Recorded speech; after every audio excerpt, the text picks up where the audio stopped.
नमस्ते मित्रों। भारतीय सनातन धर्म के अनुसार सूर्य देव क्या हैं और वो किस प्रकार हमारे को प्रकाश देते हैं या उनके क्या क्या गुण हैं। हमारे भविष्य पुराण के अंदर उनके बारे में क्या वर्णन किया गया है, कैसी फिगरेटिव लैंग्वेज का इस्तेमाल किया गया है, हाइपरबोल है, सिमिली, मेटाफर या पर्सोनिफिकेशन। अब हम देखते हैं कि सूर्य के लिए क्या कहा गया है। ये आपने तय करना है कि वो जो कुछ कहा गया है वो साइंटिफिकली कितना ठीक है। तो हम देखते हैं कि भविष्य पुराण में सूर्य के लिए क्या कहा गया है। एक समय सुमेरु पर्वत पर रुद्र ने ब्रह्मा जी से पूछा कि हे ब्रह्मा जी, इस लोक को प्रकाशित करने वाले सूर्य भगवान रथ में बैठकर किस प्रकार भ्रमण करते हैं, ये आप वर्णन कीजिए। तब ब्रह्मा जी ने कहा कि महाराज, जिस प्रकार सूर्य नारायण रथ में बैठकर भ्रमण करते हैं उसका मैं वर्णन करता हूँ, आप प्रीति से श्रवण करें। एक चक्र, 3 नाभि, 5 आरे, 1 नेमी और 8 बंदों से युक्त 10,000 योजन लंबे चौड़े प्रकाशवान स्वर्ण के रथ में विराजमान हो सूर्य भ्रमण करते हैं। रथ के उपस्थ में ईशादंड 3 गुना है, यह उनके सारथी अरुण बैठते हैं। अब ये जो सब वर्णन है, सूर्य को किसी रथ पे होना, घोड़ों का उस रथ को खींचना और उसका एक सारथी भी होना, इसका आगे हम बताएंगे कि ये किस तरह से साइंटिफिकली ठीक है या नहीं है। आप भी सोचना। और ये जो चक्र है, धुरी है, रथ है, अश्व है, ये क्या है वास्तव में, इसके बारे में क्या कहा गया है। पवन के समान वेगवान छंदोरूप 7 घोड़े रथ में लगे हैं। छंदोरूप मतलब ये छंद जो बोलते हैं हम, जैसे गायत्री छंद है, जगती छंद है, बहुत सारे छंद है। तो वो एक प्रतीकात्मक बात की गई है कि ये जो 7 घोड़े हैं यानी 7 रंग उसके सूर्य के, उनको यहाँ घोड़ा कहा गया है, रथ में लगे हुए हैं। यानी सूर्य के जो कोरोना होता है शायद उसे रथ कहा गया है, वो हम साथ में देखते जाएंगे। संवत्सर के कितने अवयव हैं, वही रथ के अंग हैं। 3 काल चक्र की 3 नाभि हैं, 5 ऋतु अरे और 6ठी ऋतु नेमी है। दक्षिण और उत्तर ये दोनों अयन हैं। मुहूर्त रथ का अभिशव, क्षण, अक्षदंड, निमेष, अनुकर्ष, लव, ईशादंड, राति, वरुथ और धर्म उस रथ का ध्वज है। अर्थ और काम धुरी का अग्रभाग, गायत्री, त्रिष्टुप, जगती, अनुष्टुप, पंक्ति, बृहति और उष्णिक ये 7 छंद 7 अश्व हैं। छंद जानने के लिए आपको व्याकरण पढ़ना पड़ेगा, परंतु यहाँ पर जिस तरह से यहाँ पर मेटाफरिकली ये बताया जा रहा है वो साइंटिफिकली कितना ठीक है वो आप खुद निर्णय करना।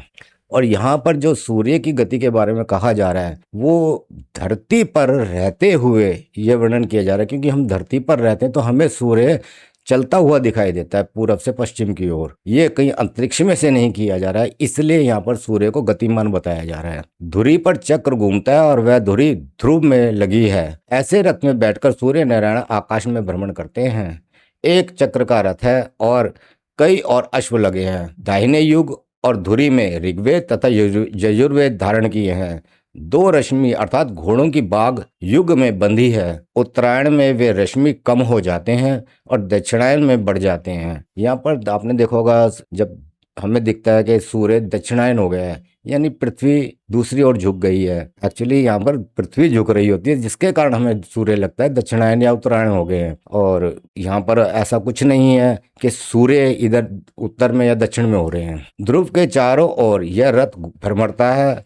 180 मंडल उत्तरायण में और इतने ही दक्षिणायन में इस रथ के होते हैं। यहाँ पर 180 डिग्री का अर्थ है। यहाँ पर जो साइंटिफिकली बताया जाए 180 इधर और 180 उधर, 360 डिग्री हो जाता है इस तरह से। देव, ऋषि, गंधर्व, अप्सरा, सर्प, ग्रामणी और राक्षस ये सूर्य के रथ के साथ चलते हैं और 2-2 मास के अनंतर इनकी बदली होती है। धाता, अर्यमा, पुलस्त्य, पुलह, तुम्ब्रु, नारद, शंख, वासुकी, ऋतुस्थला, पुंजिक स्थला, रथ कुत्सन, रथोजा, रक्षो हेतु और प्रहेतु ये सब चैत्र और वैशाख में रथ के साथ चलते हैं। मित्र, वरुण, अत्रि, वशिष्ठ, तक्षक, अनंत, मेनका, सहजन्या, हाहा, हुहु, रथस्वन, रथचित्र, पौरुषे और वध ये ज्येष्ठ और आषाढ़ में साथ रहते हैं। इंद्र, विवस्वान, अंगिरा, भृगु, एलापर्ण, शंखपाल, प्रमलोचा, दुदुंका, भानु, दुर्दुर और सर्प तथा व्याघ्र ये श्रावण भाद्रपद में साथ रहते हैं। पर्जन्य, पूषा, भरद्वाज, गौतम, चित्रसेन व सुरुचि, विश्वाची, घृताची, ऐरावत, धनंजय, सेनजीत, सुमसेन, आप और वात ये अश्वनी कार्तिक में साथ रहते हैं। अंशु, भग, कश्यप, क्रतु, महापद्म, कर्कोटक, चित्रांगद, अर्णायु, उर्वशी, सैजन्य, प्रसेन, सुषेण, नकुल और गज ये मार्गशीर्ष और पौष में साथ रहते हैं। पूषा, जिष्णु, यमदग्नि, विश्वामित्र, कंबल, अश्वतर, धृतराष्ट्र, सूर्यवर्चा, तिलोत्तमा, रंभा, ऋतजित, सत्यजीत, ब्रह्म और उपेत ये माघ और फाल्गुन में रथ के साथ भ्रमण करते हैं। ब्रह्मा जी कहते हैं कि अन्य जो भी मंदे नामक राक्षसों के वध के लिए और सूर्य नारायण की रक्षा के लिए जो जो रथ के साथ भ्रमते हैं उनका हम वर्णन करते हैं। ब्रह्मा जी कहते हैं, हे रुद्र, हमने अपने अवतार अरुण को रथ का सारथी बनाया है। तो यहाँ एक स्पष्ट होती है ब्रह्मा के अवतार हैं अरुण, जो सूर्य को आगे की ओर या किसी और भी लेके जाते हैं। ये सूर्य की गति अरुण के कारण ही है। इंद्र ने माठर, वायु ने नागवाहन, गरुण ने तार्क्ष नामक अवतार रथ के साथ दिया है, जिसके नख और चोंच ही शस्त्र हैं और वह रथ के आगे उड़ता चलता है। शायद ये जो सोलर वेव निकलती है उसके बारे में बात हो रही है। काल ने दंडायुध, वसुओं ने आयुध और आगारिक ने ये दो अग्नि, पिंगल यम ने, दंड वरुण ने, पाशहस्त कुबेर ने, विष्णु और अश्वनी कुमारों ने काल व उपकाल, नर नारायण ने, वार्क्ष और प्रधान विश्व देवों ने आठों दिशाओं की रक्षा के लिए छार, द्वार, घिषण, कृष्ण, वैराज, शंखपाल, पर्जन्य और जय 8 दिए हैं। 7 मातृकाओं ने, 7 मरुत, वेदों ने ओंकार, षटकार,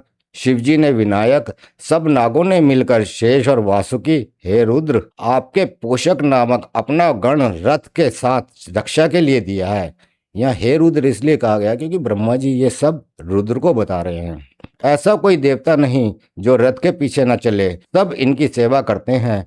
इन सूर्य नारायण के मंडल को ब्रह्मवेत्ता, ब्रह्म स्वरूप, यज्ञ करने वाले यज्ञ विष्णु, भक्त विष्णु, शैव शिव स्वरूप और गणेश के भक्त गणपति रूप मानते हैं। इन सब स्थान के अभिमानी देवता अपने तेज से सूर्य नारायण के तेज की वृद्धि करते हैं। देवता और ऋषि स्तुति पढ़ते हैं, गंधर्व गाते हैं, अप्सराएं रथ के आगे नाचती हैं, ग्रामणी रक्षा करते हैं, सर्प रथ को धारते हैं और राक्षस रथ के पीछे पीछे चलते हैं। बालखिल्य नामक 60,000 ऋषि रथ को चारों ओर से घेर कर चलते हैं। दिवस्पति और स्वयंभू रथ के आगे, भर्ग दाहिनी और पद्मज बाई और कुबेर दक्षिण दिशा में, वरुण उत्तर दिशा में, यमराज आगे, वीति होत्र और हरि रथ के पीछे रहते हैं। रथ के पीठ में पृथ्वी, मध्य में आकाश, रथ की कांति में स्वर्ण, ध्वजा में दंड, ध्वजाग्र में धर्म, पताका में रिद्धि, वृद्धि, श्री और पार्वती निवास करती हैं। मेनाक पर्वत छत्र का दंड हिमाचल छत्र स्वरूप होकर सूर्य भगवान के साथ रहते हैं। इन देवताओं का बल, तप, तेज, योग और तत्व जैसा है वैसे ही सूर्य भगवान तपते हैं। ये ही सब देवता तपते हैं, वर्षते हैं, जीवों के अशुभ कर्म निवृत्त करते हैं और प्रजा को आनंद देते हुए सब भूतों की रक्षा के लिए सूर्य नारायण के साथ भ्रमण करते हैं। इनकी किरणों से चंद्रमा की वृद्धि होती है। तो यहाँ स्पष्ट दिखाया जा रहा है कि सूर्य के कारण ही चंद्रमा प्रकाशित होता है, चंद्रमा का अपना कोई प्रकाश नहीं है। और कृष्ण पक्ष में देवता उसको पान करते हैं, अपनी किरणों से पृथ्वी का रस पीकर सूर्य नारायण वृष्टि करते हैं। यहाँ पृथ्वी का रस पीकर वृष्टि करते हैं, यानी जब सूर्य भाप बना के पानी को ऊपर ले जाते हैं और वर्षा करते हैं। यहाँ पर इस तरह का रूपक दिया गया है। उससे सब औषधियां और अनेक प्रकार के अन्न उत्पन्न होते हैं, जिनसे पितर और मनुष्यों की तृप्ति होती है। एक चक्र रथ में बैठकर एक दिन में 7 द्वीप और समुद्रों से युक्त पृथ्वी के चारों ओर सूर्य नारायण भ्रमण करते हैं। उस रथ में अति वेगवान हरे रंग के वेद स्वरूप और शुदा तथा श्रम से रहित 7 अश्वकल्प के प्रारंभ में लगाए हुए जो प्रलय तक रथ को लिए भ्रमण करेंगे। एक वर्ष में 360 भ्रमण होते हैं। बाल खिल्ले ऋषि भी स्तुति करते हैं। अमरावती नामक इंद्र की पुरी में जब मध्याह्न हो उस समय यम की संयमनी पुरी में सूर्योदय, वरुण की सुखा नाम नगरी में अर्धरात्रि और सोम की विभा नाम पुरी में सूर्यास्त होता है। संयमनी में यह मध्याह्न हो तब सुखा नाम में उदय, विभा में अर्धरात्रि, अमरावती में सूर्यास्त होता है। सुखा नाम में जब मध्याह्न तो उस समय, विभा में उदय, अमरावती में अर्धरात्रि और संयमनी में सूर्यास्त हो जाता है। जिस समय विभा नगरी में मध्याह्न हो उस समय अमरावती में सूर्योदय, संयमनी में अर्धरात्रि, सुखा नाम वरुण की नगरी में सूर्यास्त होता है। इस प्रकार मेरु पर्वत की प्रदक्षिणा करते हुए सूर्य नारायण उत्तर उदय और अस्त होते हैं। प्रभात से मध्याह्न पर्यंत सूर्य किरणों की वृद्धि और मध्याह्न से अस्त पर्यंत ह्रास हो जाता है। जहाँ सूर्योदय हो वह पूर्व दिशा और जहाँ अस्त हो वह पश्चिम दिशा होती है। एक मुहूर्त में भूमि के परिमाण का 30वां भाग सूर्य चलते हैं। 2202 योजन सूर्य भगवान का रथ एक निमेष में चलता है। सूर्य भगवान के उदय होते ही इंद्र पूजा करते हैं। मध्याह्न अस्त के समय वरुण और अर्धरात्रि को सोम पूजन करते हैं।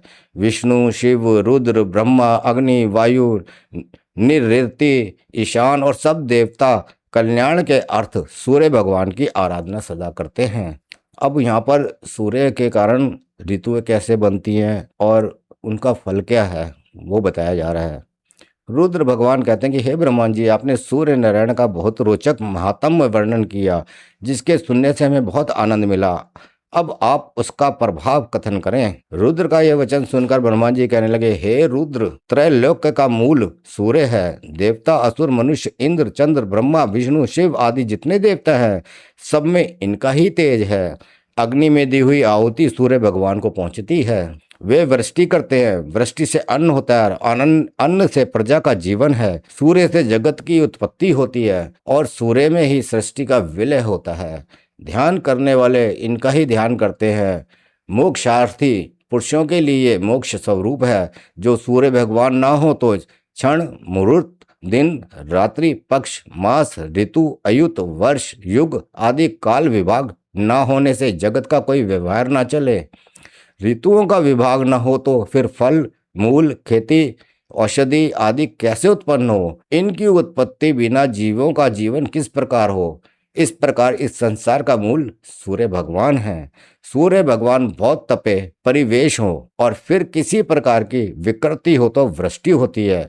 वसंत ऋतु में सूर्य भगवान कपिल वर्ण, ग्रीष्म में तप्त स्वर्ण के समान, वर्षा में श्वेत, शरद में पांडु, हेमंत में ताम्रवर्ण और शिशिर में रक्तवर्ण होते हैं। सूर्य भगवान कृष्णवर्ण हो तो जगत में रोग, ताम्रवर्ण हो तो सेनापति का नाश, पीतवर्ण होने से राजकुमार की मृत्यु, श्वेतवर्ण से राजपुरोहित का ध्वंस, चित्र अथवा धूम्र वर्ण होने से जगत में चोर और शास्त्र का भय हो। परंतु ऐसा वर्ण होने के अनंतर जो वृष्टि हो जाए तो ये अनिष्ट फल नहीं होते। सूर्य नारायण के अभिषेक का वर्णन करते हुए आगे ब्रह्मा जी क्या कहते हैं कि उनके रथ कैसे चलता है, पूरे दिन में वो क्या क्या करते हैं। रथ यात्रा करने वाले पुरुष को जो रथ को खींचे और रथ के साथ जाए, यहाँ पर सूर्य की प्रतिमा बनाकर उसको रथ में बैठाकर उसकी पूजा करते हुए उस रथ को चलाने की बात हो रही है। जो रथ को के आगे नृत्य करें, गाएं, उनको क्या फल मिलता है ये आप लोक हित में वर्णन करें। तो ब्रह्मा जी क्या कहते हैं, आपने बहुत उत्तम प्रश्न किया है, अब मैं इसका वर्णन करता हूँ, आप प्रीति से सुने। सूर्य की रथ यात्रा और इंद्रोत्सव ये दोनों जगत के कल्याण के अर्थ हमने प्रवृत्त किए हैं। ये दोनों उत्सव जिस देश में हो वहाँ कभी राज, चोर, दुर्भिक्ष आदि उपद्रव नहीं होते, इसलिए उपद्रव शांति के लिए दोनों उत्सव करने चाहिए। मार्गशीर्ष मास की शुक्ल सप्तमी को घृत से सूर्य नारायण को श्रद्धा से जो स्नान कराए वह पुरुष स्वर्ण के विमान में बैठ अग्नि लोक को जाकर वहां दिव्य भोग भोगे। जो पुरुष शर्करा सहित मिठाई और चित्रवर्ण का भात सूर्य नारायण के अर्पण करे वह ब्रह्मलोक पाए। जो सूर्य नारायण के घृत को उपटन लगाए वह सूर्य लोक में निवास करे। पौष शुक्ल सप्तमी को तीर्थों के जल अथवा पवित्र जल से वेद मंत्रों से सूर्य नारायण को स्नान कराए और प्रयाग, पुष्कर, कुरुक्षेत्र, नैमिष, प्रथुदक, रुद्रजट, शोण, गोकर्ण, ब्राह्मवर्त, कुशावर्त, विल्वक, नील पर्वत, गंगा द्वार, गंगा सागर, काल प्रिया, मित्रवन, भांडीरवन, चक्र तीर्थ, राम तीर्थ, गंगा, यमुना, सरस्वती, सिंधु, चंद्रभागा, नर्मदा, विपाशा, तापी, शिवा, वेत्रवती, गोदावरी, पयोषणी, कृष्णा, वीणा, शतद्रु, पुष्करणी, कौशिकी, सरयू आदि सब तीर्थ, नदी और समुद्रों का उस समय स्मरण करें और दिव्य आश्रम और देवस्थानों को भी ध्यावें। इस प्रकार स्नान कराकर 3 दिन 7 दिन, एक पक्ष अथवा महीने भर उस स्थान में ही सूर्य नारायण को ध्यान में रखें और नित्य भक्ति से पूजन करें। माघ कृष्ण सप्तमी को पक्की ईंटों से बनी हुई वेदी पर सूर्य नारायण की स्थापना करके हवन, ब्राह्मण भोजन, वेद पाठ और भांति भांति के नृत्य, गीत, वाद्य आदि उत्सव कराएं। फिर माघ शुक्ल पंचमी को एक बार भोजन करें, षष्ठी को रात्रि के समय भोजन और सप्तमी को उपवास करें। हवन और ब्राह्मण भोजन आदि कराकर सबको दक्षिणा देकर पौराणिक का भली भांति पूजन कर स्वर्ण के रत्न जड़ित रथ में सूर्य नारायण को विराजमान करके और वह रथ उस दिन मंदिर के आगे ही खड़ा रहे। रात्रि को सब जागरण करें और रथ होता रहे। दूसरे दिन अर्थात माघ शुक्ल अष्टमी को रथ यात्रा निकालें। यहाँ पे सूर्य की रथ यात्रा निकालने की तिथि और विधि बताई जा रही है। रथ के आगे भांति भांति के बाजे बजे, नृत्य, गीत और वेद ध्वनि होती चले। पहले रथ नगर के उत्तर द्वार पर जाए, फिर क्रम से पूर्व, दक्षिण और पश्चिम द्वारों की ओर भी जाए। इस प्रकार रथ यात्रा करने से राज्य के सब उपद्रव निवृत्त होते हैं और युद्ध में जय मिलती है। सब प्रजा और पशु निरोग रहते हैं। रथ यात्रा करने वाले की संतान बढ़ती है और रथ को खींचने वाले तथा रथ के साथ जाने वाले सूर्य लोक को जाते हैं। अब ये मरने के पहले जाते हैं, मरने के बाद जाते हैं और वहां जाकर करते क्या है, ये एक रहस्य है। इस वीडियो में यहीं तक, और आगे हम देखेंगे इस रथ के विभिन्न अंगों के वर्णन के बारे में कि वो सूर्य के रथ जो उसके अलग अलग अंग हैं उनका क्या महत्व है, वो एक्चुअली हैं क्या। तब तक के लिए नमस्कार।